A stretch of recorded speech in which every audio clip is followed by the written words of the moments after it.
Obviously, a little bit of a different year. Coming this year, had a obviously interesting spring, summer, fall, but we're at that point in the year to where it's time to go.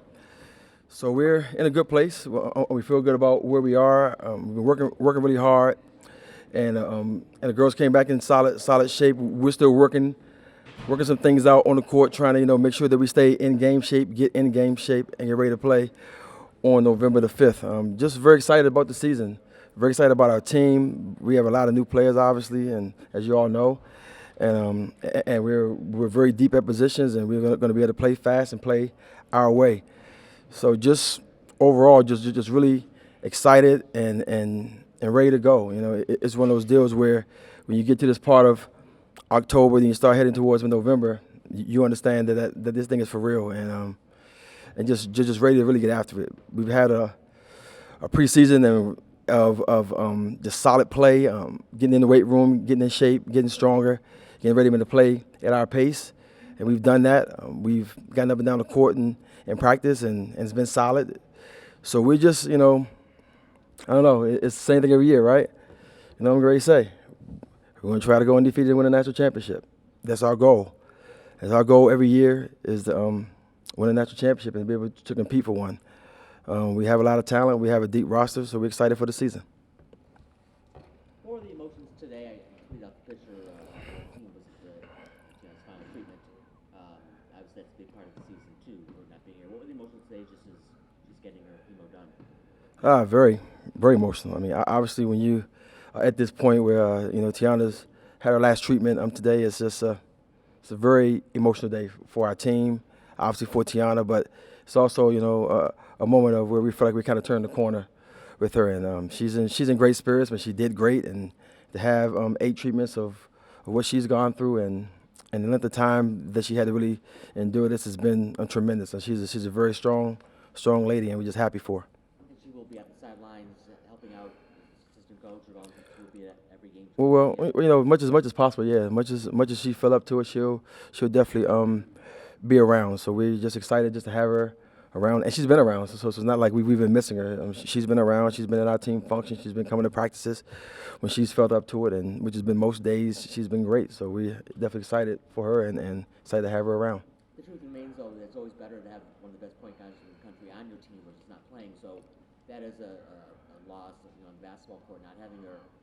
Any thoughts just about the schedule you have going through that without one of the 2 or 3 best players in the country? No, I went into this year thinking she wouldn't be here. We did the schedule last fall, so I thought Tiana would be in the WNBA right now. To be honest, I thought she would go pro. Not concerned at all. We have Kara Lewis. Not concerned. She's Miss Basketball in the state of Illinois, one of the top point guard in the country, coming out of high school. If anybody's thinking that they're gonna have an easy walkthrough at the point guard, it's gonna be a long day for them because Kiara Lewis, she can play.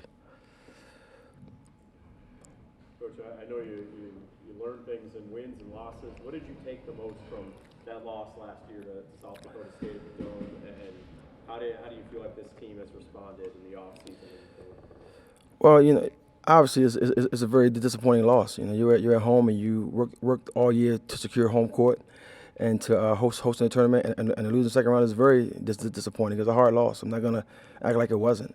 We knew we were playing against a very good team, a very good veteran team at that, and just one of those games to where we came up short. But it feels like it feels like a long time ago, but also it does feel like it was just yesterday because you still had that feeling of losing at home when you had a chance to go on to the Sweet 16.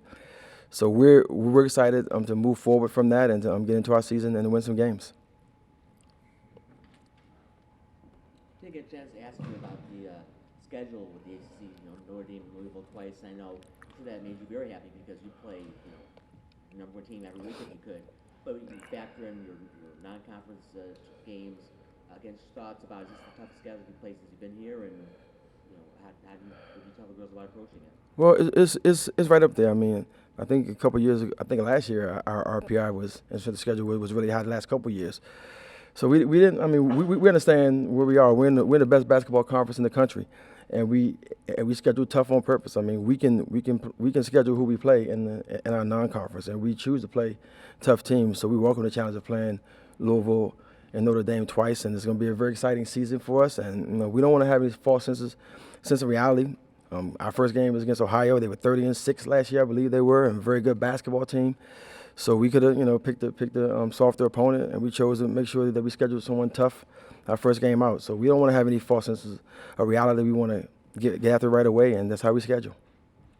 Coach, there seems to be a lot of roster turnover this summer. So is there anything different with the team's approach heading into the season with regards to acclimating new players, people stepping up to new roles? Well, obviously, I think we have like 6 or 7 new players that we're inserting into our team, and it's just been one of those years where you just got to get things in place and install your system and play.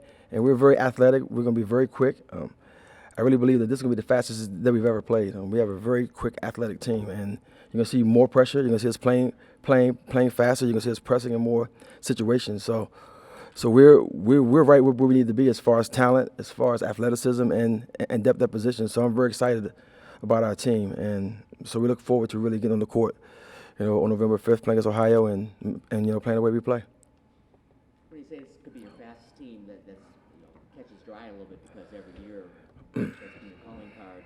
You've had great players from start to finish, athletic players, fast players. Is there something about this group that I just think better athletes than before, that faster than before? What distinguishes?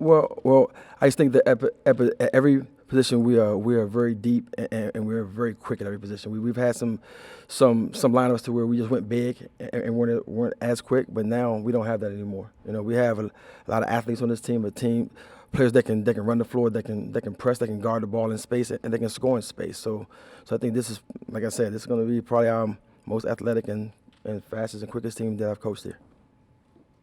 Time for a few more questions. Coach, when you guys build the schedule, I mean, you guys are not taking it easy this year, nor have you ever. But I mean, when you look at the schedule, I mean, just how difficult is it as opposed to other years, or maybe this is the year where you feel like you could get a bunch of wins against some ranked teams.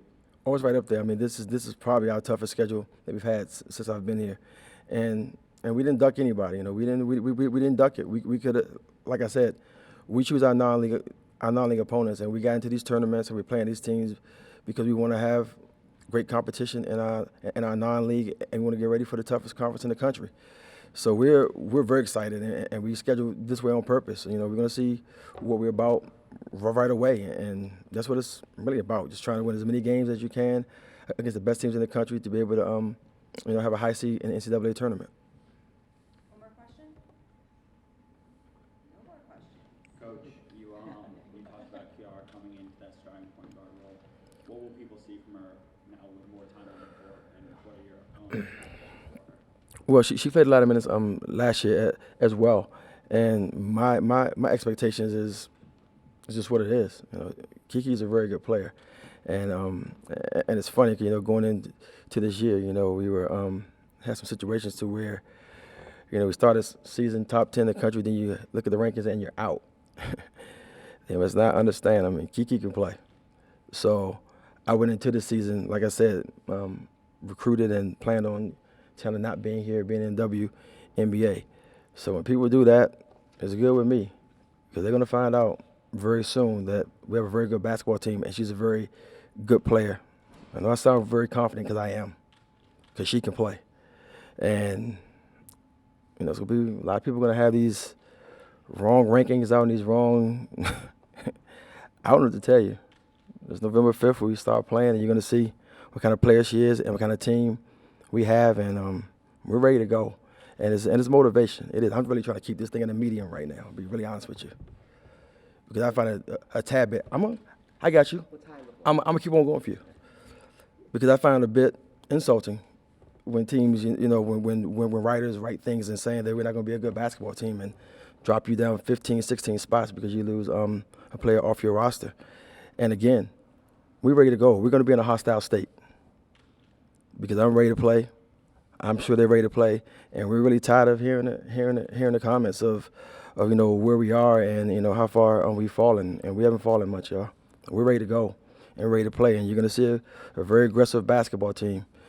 If we are 0-38, you're going to say this is the best 0-38 team you've ever seen, because they play the hardest crap every night. But I can guarantee you right now that we're ready to go. I'm ready to go. I'm going to make sure, man, they're ready to go. And we're just excited, man. And I want people to keep, knocking it down and saying, we're not going to be this. We're going to be good, and we're ready to go. You can't find a story that says you're not going to be a very good golfer. I've seen them. Are you just telling I've me? seen them. I've seen them.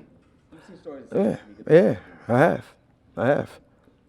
I have, and like I said, it's really it's insulting. It really is, because we work hard to get this program up to a level. So I'm not gonna let anyone come in and diminish what we've done and how hard our players have worked. And they work very hard, and they're very good players. So we're excited to go. I guarantee you, when the rankings come out, we won't be in the top 5 or 6 in the conference. And when you see that you're not, It's gonna be good. It's gonna be insulting because I'm ready to go.